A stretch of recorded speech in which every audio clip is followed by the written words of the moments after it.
All our stories are created for entertainment purposes only. I'm a 39-year-old guy, and I'm engaged to Shelly, my coworker. She came in as the new recruiter on a different team, but since we share the same floor, we clicked. After hanging out a bit, I threw caution to the wind and asked her out. We cruised through 3 years of dating before deciding to put a label on it. We're planning our wedding for next year. Like any normal couple, we've had our fair share of ups and downs, arguments, and plenty of love. Everything was going well, and our love was strong. But things changed when I got promoted to a different department in a different location. Ever since then, things have been falling apart. My work and commute have kept me really busy, and we don't get to spend as much time together as we used to. Before, since we worked in the same office, it felt like we were always together. We commuted together, went out for dinner after work, and even had lunch and coffee breaks together. Our offices were in the same city, so it wasn't a long-distance relationship, but now that we're not in the same office anymore, things have shifted. However, that adjustment wasn't the biggest problem. The real issue was Smith, Shelly's senior teammate. I've never really liked the guy. I don't like how close they are or the way he behaves around her, and this has become a major cause of our frequent arguments since my location changed. It's not just baseless jealousy. I had worked with Smith before, and he doesn't have the best reputation when it comes to women. He always had his eyes on every girl who worked with him and would often flirt with them. I've mentioned this to Shelly before. I told her that if she's working with him, she should maintain some healthy distance and not let him cross any boundaries. However, she never really took my advice seriously. She'd often say that I was accusing Smith of things I didn't know for sure. According to her, Smith was just a friendly and sweet guy, and people often misunderstood him. Sometimes I couldn't help but wonder if she was either too kind to dislike anyone or simply too naive to see through people. After I moved to the other location, I noticed that Shelly started having lunch and coffee breaks with Smith. Even though she had the option to hang out with her colleagues, she still chose to spend time with her senior. It became even more frustrating for me when I saw her packing an extra lunchbox for Smith almost every other day. Her closeness to Smith started becoming evident on social media, with his flirty comments on her pictures and the two of them tagging each other in memes constantly. To make matters worse, at the last office party, she decided to go with Smith instead of accepting my offer to pick her up from the office and go to the party together. She insisted that I should go directly to the party from my workplace. At the party, I had hoped to enjoy some quality time with my former colleagues, but I couldn't shake the feeling that people were hinting at something when it came to Smith and Shelly's closeness. I decided to talk to Shelly about it, expressing my concerns that their behavior was making others uncomfortable. I wasn't comfortable with them hugging each other so frequently, or with Smith placing his hands on her back all the time. Shelly's response surprised me. She claimed that Smith was like a best friend to her and reassured me that she would never betray our relationship. I couldn't help but think, when did Smith become her best friend out of nowhere?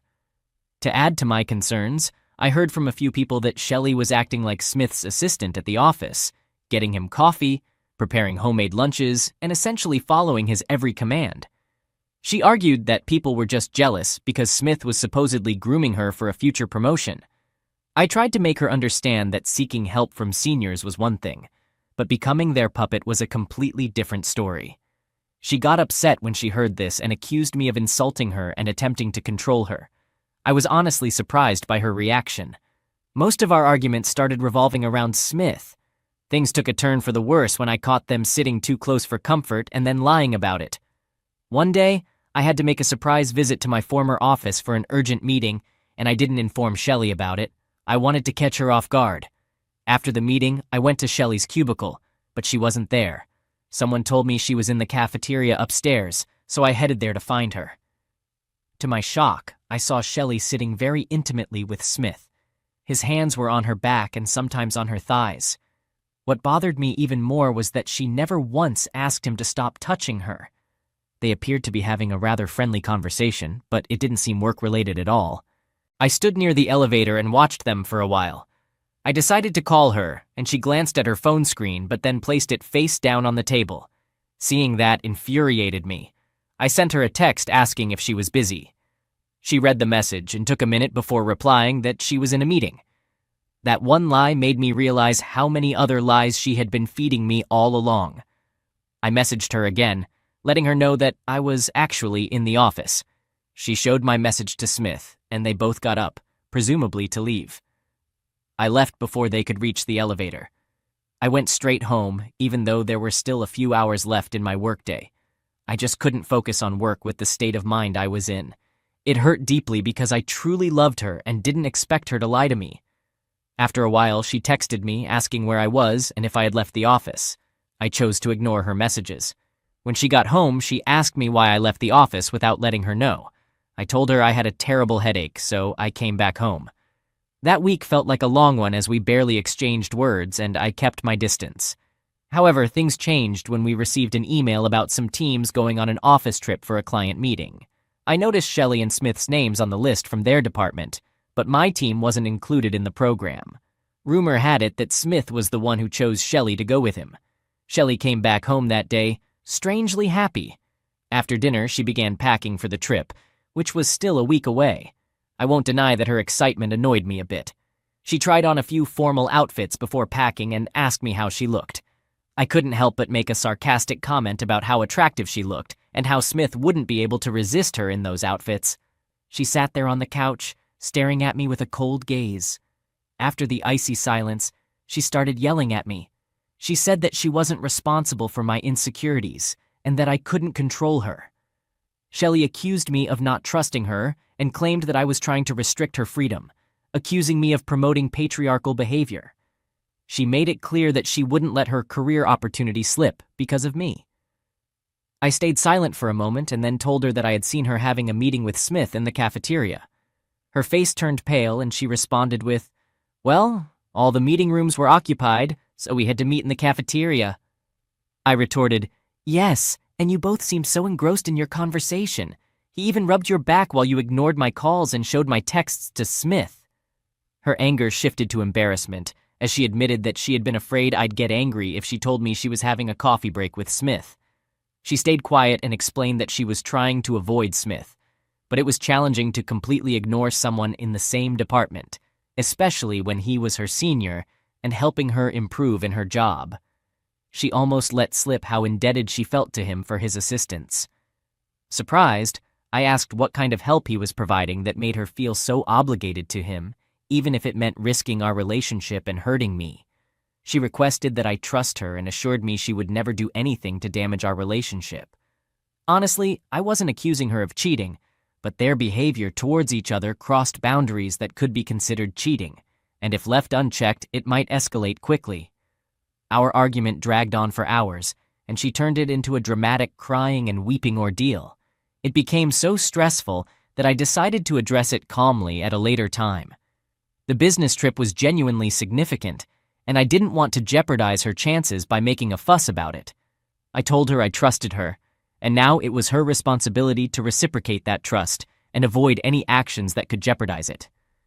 Eventually, we patched things up after the argument. She was enthusiastic about the trip and her presentations. However, I couldn't shake an uneasy feeling as she left, even though I dropped her off happily and wished her luck. She called me earlier to let me know she arrived safely and was preparing for her big day tomorrow. While I trusted her, I couldn't ignore the discomfort I felt about her closeness to Smith. If I were to discuss this with anyone, I'd likely be labeled as an insecure man. I appreciate having this space where I can openly express my feelings without worrying about judgment. Of course, she believed he was a jovial and sweet guy because he was skilled at sweet-talking her. Plus, it's natural for changes to occur when you don't see your partner as often day to day. But this guy clearly had ulterior motives. No doubt about it. And calling him her best friend? It's more like best friends with benefits. What she's doing seems more like emotional cheating than physical cheating. If you have a bad feeling about this guy, especially considering his reputation, chances are your intuition is spot on. Update. It's been a while since my last update. I was worried that I might be criticized for being too controlling with my fiancé, but I'm grateful that you've affirmed that I was simply being cautious and not letting any red flags go unnoticed. I'm relieved that I didn't overlook those warning signs. After my previous post, I read numerous stories on this community about spouses cheating on business trips, which left me feeling anxious. I tried to be understanding, but I couldn't help but imagine various scenarios in my head of Shelley cheating on me with Smith. I had this strong urge to call and check on her frequently, but I managed to rein in my thoughts and give her some space.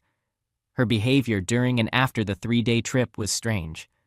She was unusually quiet and acted differently. When I asked if everything was all right, she mentioned that her presentation didn't go as planned, which she said was the reason for her mood. However, it felt like there was something else going on, and her actions raised suspicions for me. She had never been that clingy before, but now she was texting me constantly and wanted to be around me all the time. It wasn't that I disliked her cleanliness, but it all seemed to happen so suddenly that I found it hard to comprehend her true intentions. I couldn't figure out what was happening between her and Smith.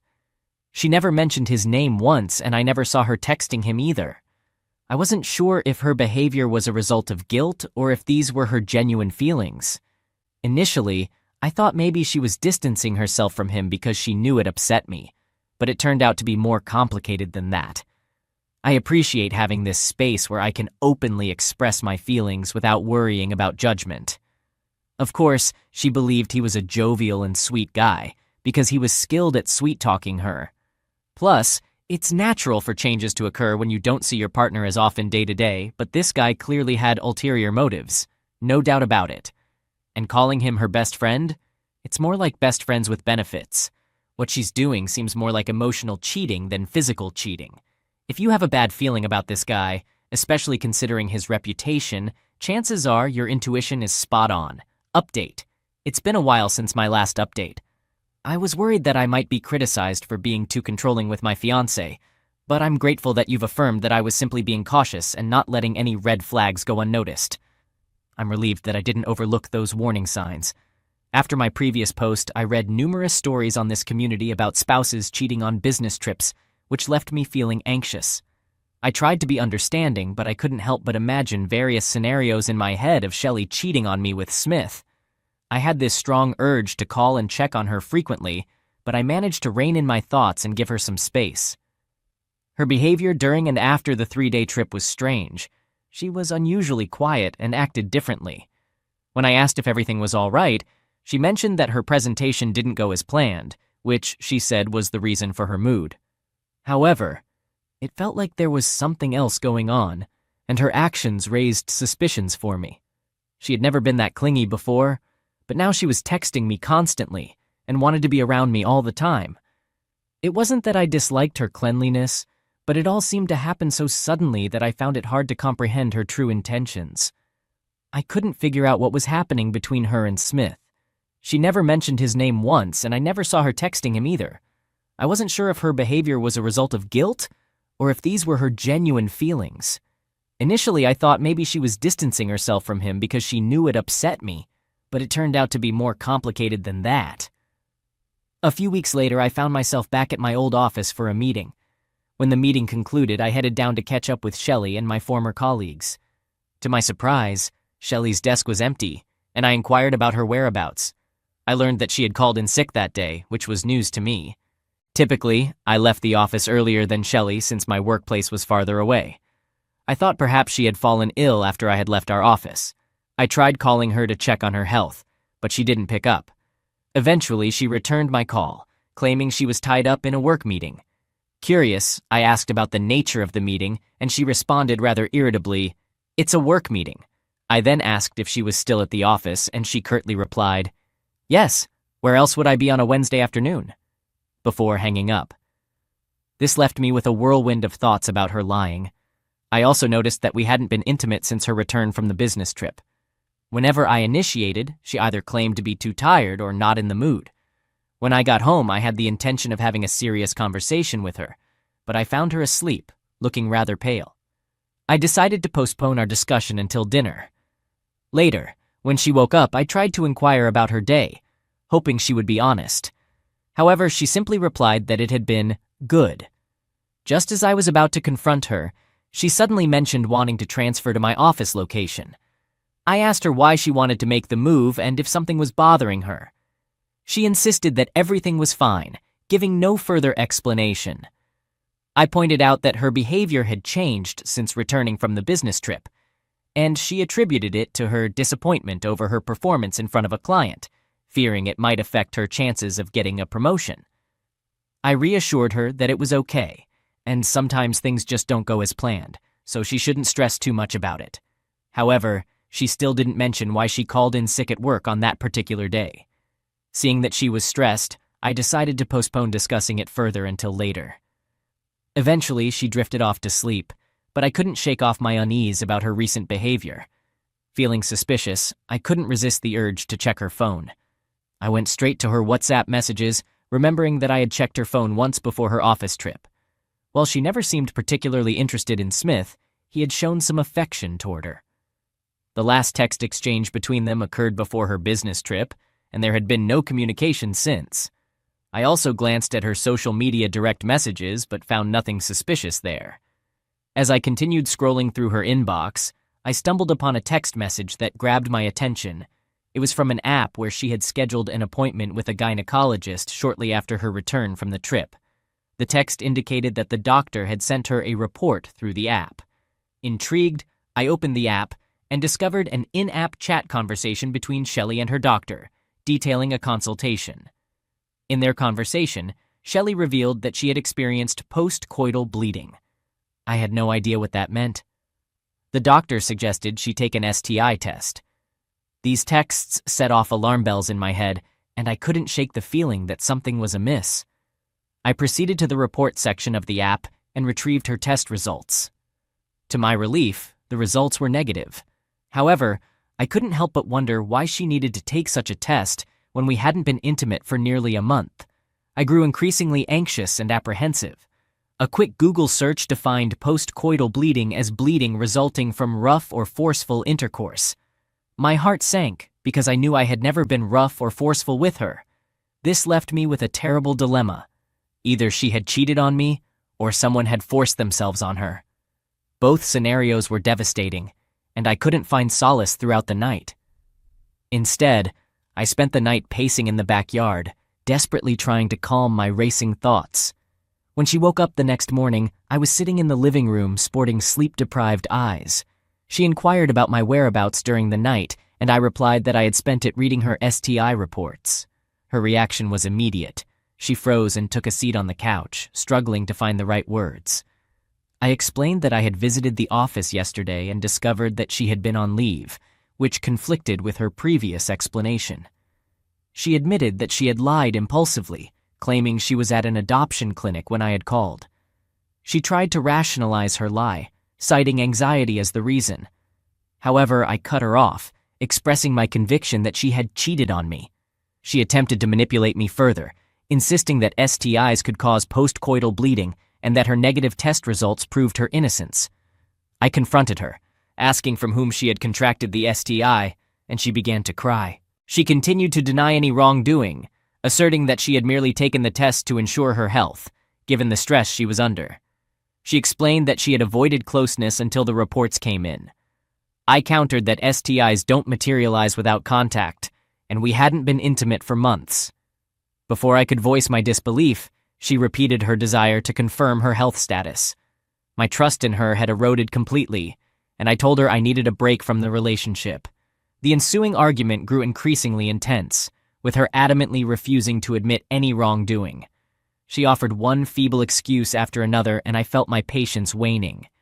In an effort to avoid doing something regrettable in my state of mind, I decided to leave. She broke down, pleading with me not to go, but I left the situation behind. I'm currently staying with my parents, trying to process this unimaginable situation. It's a challenging time, and her tears seem like nothing more than a facade. It's like catching a little baby with their hand in the cookie jar. You already have a strong suspicion she's been cheating. I mean, she goes on a trip, and when she returns, she needs to undergo all these tests. It's pretty clear she cheated on you. This woman is just impossible to deal with. Update. It turns out she's not only a cheater, but also a fraud. After storming out of my house, I stayed at my parents' place. She's been continuously trying to reach out to me during this time. Then, after a week, I received an urgent call from the company's director, asking me to come to his office right away because there was a very serious matter that needed immediate attention. I rushed to his cabin and learned that someone had leaked the design for her upcoming project to a rival company, resulting in her proposal being rejected. This project was a big deal for our construction company, and the pressure was on to find a solution quickly. It was a tense and high-pressure situation, and I was working hard to resolve it. While I was dealing with this at the office, a visitor arrived. It was Smith's wife. I had met her a few times at office parties. She had something important to tell me, and I had a feeling I knew what it was. She revealed that during the business trip, Smith had mistakenly sent her a photo where he was drunk and making out with Shelley. She was aware that Shelley and I were engaged, and she wanted me to know the truth. Even though I had a strong suspicion, hearing that all my worst thoughts were true was heart-wrenching. I sat there, feeling numb and unable to process what had just happened. She showed me the picture, and it was difficult to look at. They were both undressed, and Shelley seemed drunk. I was so furious that I wanted to kick Shelley out of my life immediately. The affair partner's wife was crying uncontrollably and appeared extremely distressed and exhausted, as if she hadn't slept in weeks. I asked her if she was okay. She told me she was all right, but there was something important she needed to share. She seemed quite agitated and unsure about whether to reveal it or not, considering it was a significant matter. I reassured her that I wouldn't let her face any trouble for this, at least not from my side. She went on to disclose that Smith had sold the project design we were planning to create to a competitor company for a substantial sum of money. Naturally, I asked her how she came to know about all this. She explained that she had secretly accessed Smith's laptop after he returned from the business trip and sifted through all his emails. She provided me with all the evidence and encouraged me to take appropriate action against Smith. What shocked me even more was that Shelley was deeply involved in this scheme. Both of them had conspired against the company, and this had been their hidden agenda during all those seemingly crucial meetings. It was infuriating to think that we had put in so much hard work for this project, while they had been fooling around for their own selfish gain.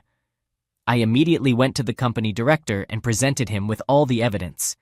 The investigation was still ongoing, and the team had uncovered some clues pointing towards Smith, but they hadn't found concrete evidence yet.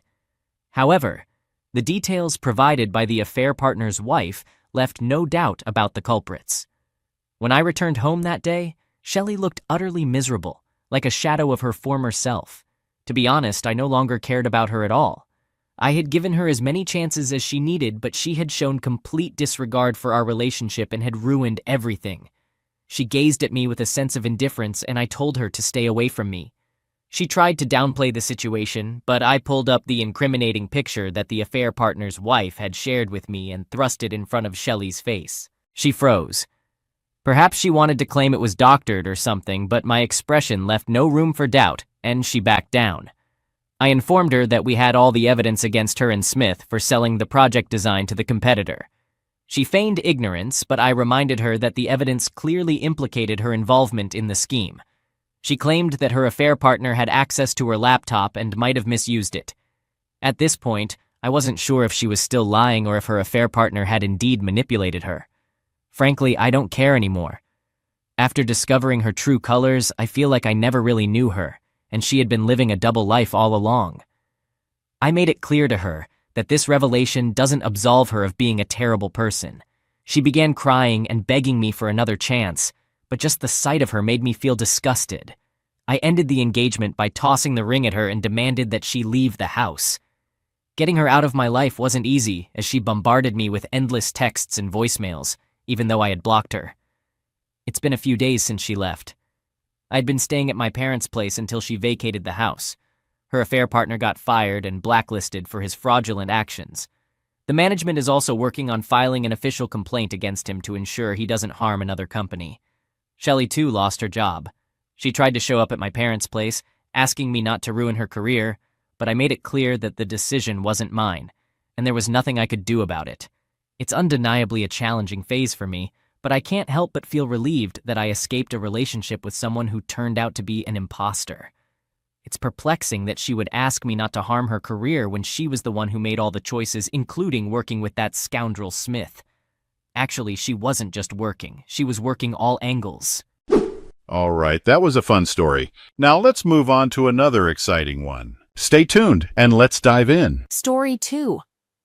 I don't even know where to begin.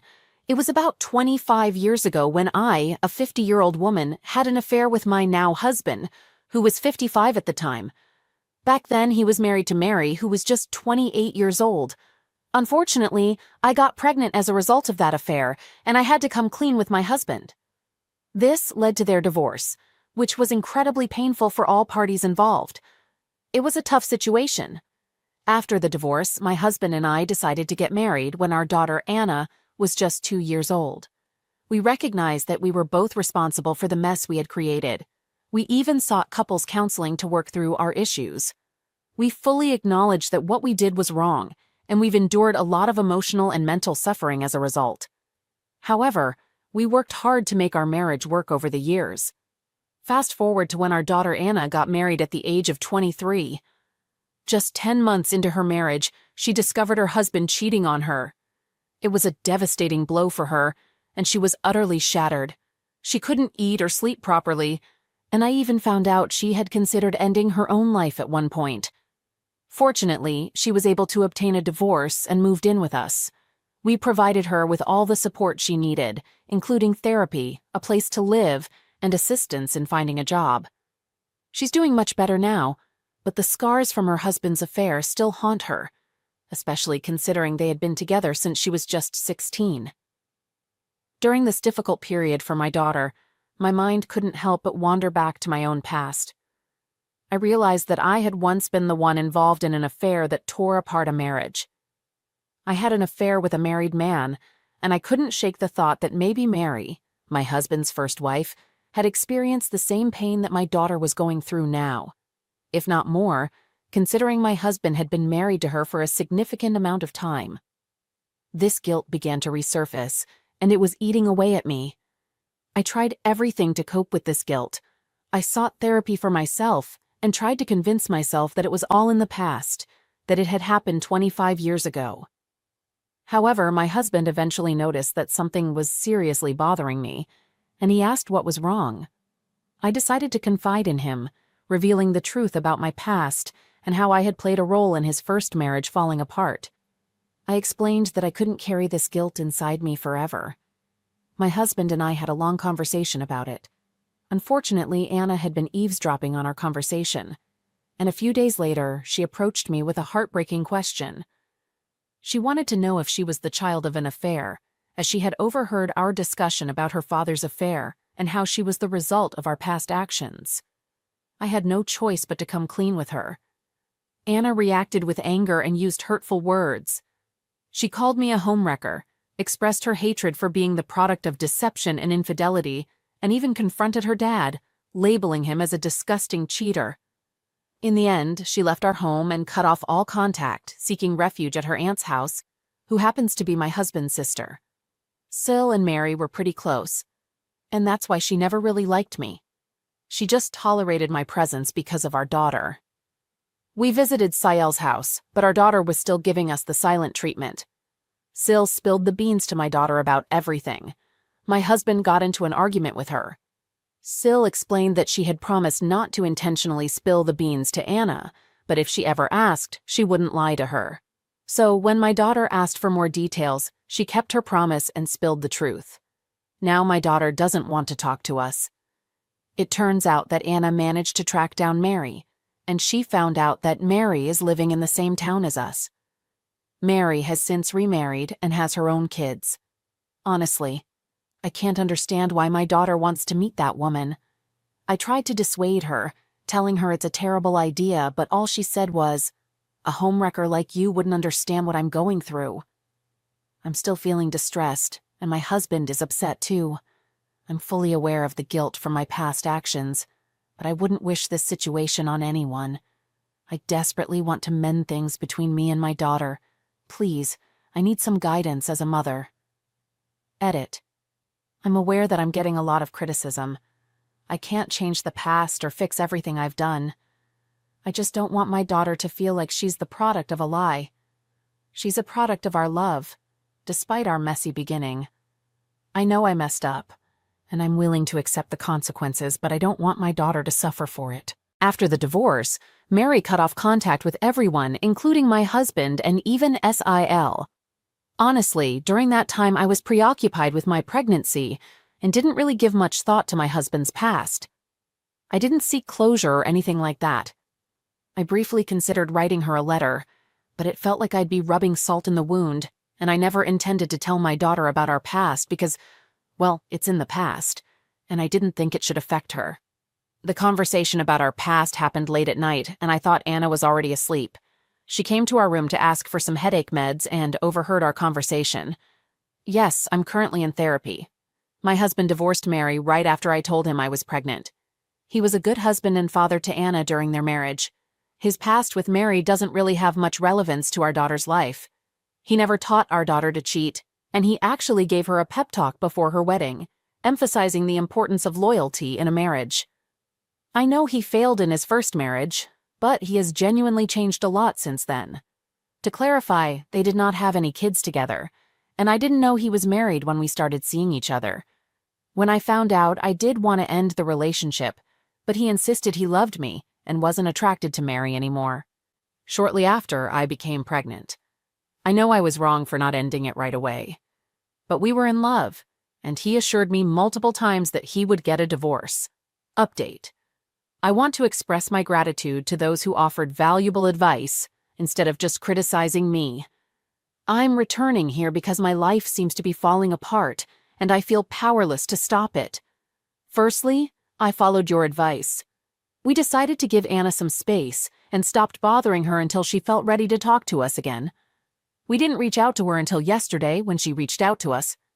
She had stopped talking to us about a week before I made my initial post. During that time, she went to visit Mary. After a week had passed, Anna messaged us yesterday and expressed her desire to talk. She suggested that we come to CIL's house. It was an emotional moment because, for the first time in a week, Anna hugged us. Tears filled my eyes as I told her how sorry we were for everything we had done. She also apologized for using harsh words against us, explaining that she was in a bad place and didn't know how to cope until she met Mary. My heart sank at this revelation. I had hoped that Mary would have spoken ill of us, but according to my daughter, Mary had been incredibly kind.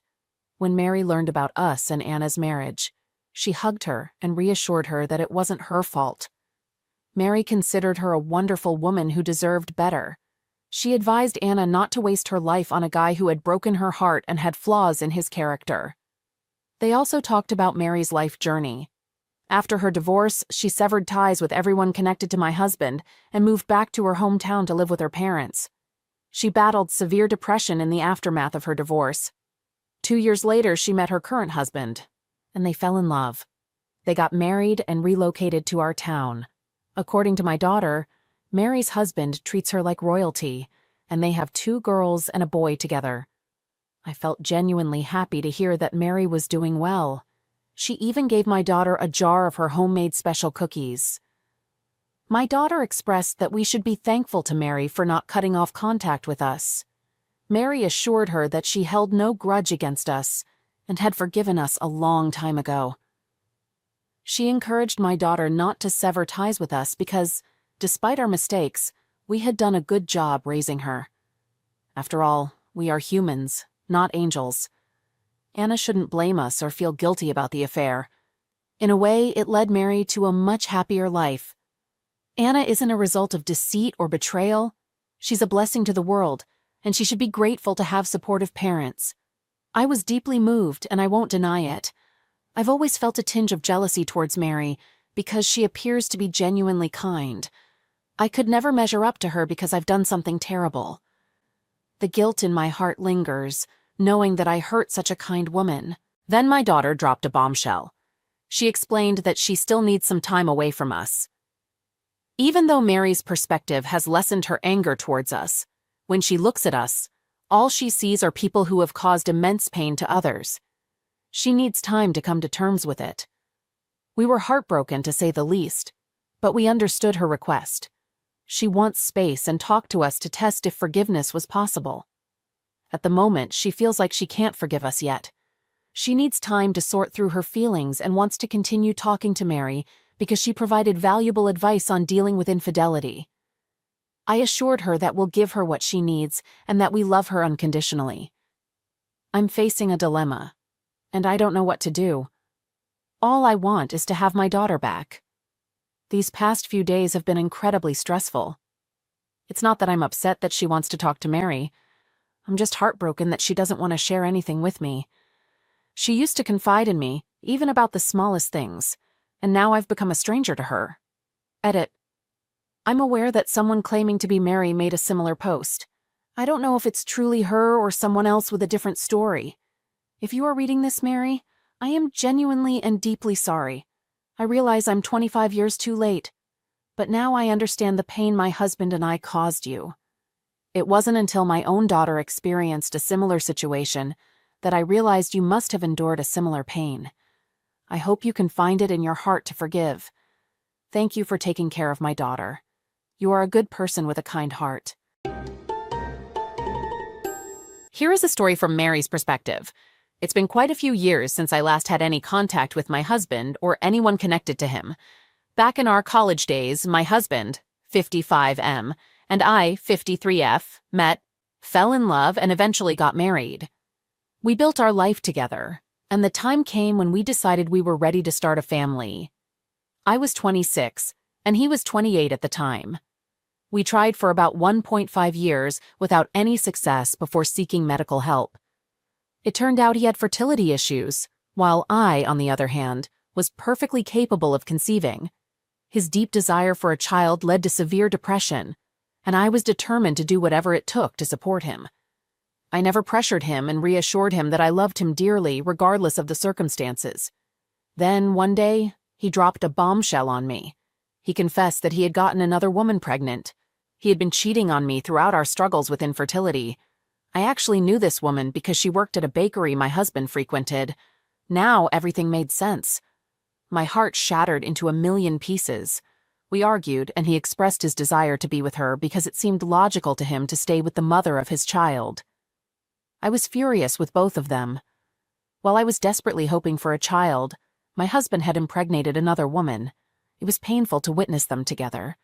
This woman, let's call her B, even showed up at our divorce hearings and waited outside. Seeing my husband shower her with love and care, rubbing her pregnant belly, was agonizing. After our divorce, I left town and moved in with my parents. I was overwhelmed by deep depression, and I couldn't focus on anything. My father owned a small restaurant in my hometown, and it was there that I reconnected with my now husband, Bill, 53M. Bill and I had attended high school together. We struck up conversations, went on dates, and eventually I became pregnant with our son. That's when we decided to get married. Along the way, we welcomed twin daughters into our family. Bill received a fantastic job offer in the same town where I had previously lived with my ex-husband, and we decided to move there. Surprisingly, living in the same town didn't haunt me as I had feared. About 15 years ago, I happened to bump into my ex during a family picnic. He apologized, and I found it in my heart to forgive him, because holding on to grudges serves no purpose. We went our separate ways, and we haven't had any contact since. A few days ago, I received a surprising message from a young woman who asked if I knew my ex-husband. I was taken aback. She turned out to be the daughter of my ex-husband and B, let's call her A. A revealed that she was aware of her dad's affair with her mom and expressed her desire to meet me and apologize. I hesitated at first, uncertain about whether I wanted to meet her. However, my husband encouraged me to have a conversation with her, suggesting that it might provide me with some closure, so I extended an invitation for her to come to my house. When A arrived, I couldn't help but notice the striking resemblance she shared with her mother, except for her nose. She sat down and tearfully shared her own painful experience of being cheated on by her husband. She had even contemplated ending in the aftermath. Recently, she also discovered that she was conceived as a result of my ex-husband's affair with her mother. She earnestly apologized to me and begged for my forgiveness. Initially, I had entertained thoughts of mocking her before our meeting, but now I felt a deep sense of empathy. I saw my younger self in her, from 25 years ago. She explained that she didn't know why she sought me out, but believed that I was the only one who could truly understand her. My heart went out to her, and I couldn't bear to see her in such distress. So I embraced the poor girl who was sobbing uncontrollably, and I cried with her. I assured her that she was an incredible woman and that her husband's actions were not her fault but his own. We sat and talked for a while, during which she confided in me about her anger upon learning how her parents had hurt me. Now, she viewed her mom as a homewrecker and her dad as a cheater, the very things that led to the downfall of her own marriage. Honestly, I know many people might say I should feel a sense of vindication, but I don't. A is clearly grappling with something profoundly difficult. It must be excruciating for her to come to terms with how she was conceived.